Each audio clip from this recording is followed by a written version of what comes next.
Welcome to MiConvert. In this tutorial, I will show you how to convert C4D files to GLTF format, completely free and online. Open your browser and search for C4D to GLTF MiConvert.com. Click on the first result to go straight to the converter. You are now on the C4D to GLTF converter page. The interface is clean and easy to use. Let's upload a file.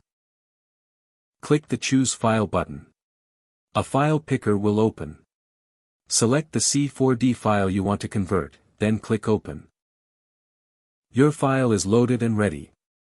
You can see the file name, size, and destination format.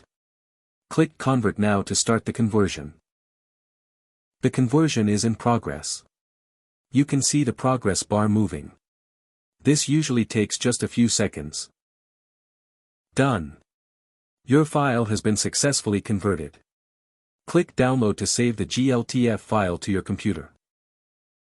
That's it. Visit MiConvert.com for more free conversion tools. Subscribe for more tutorials. Thanks for watching.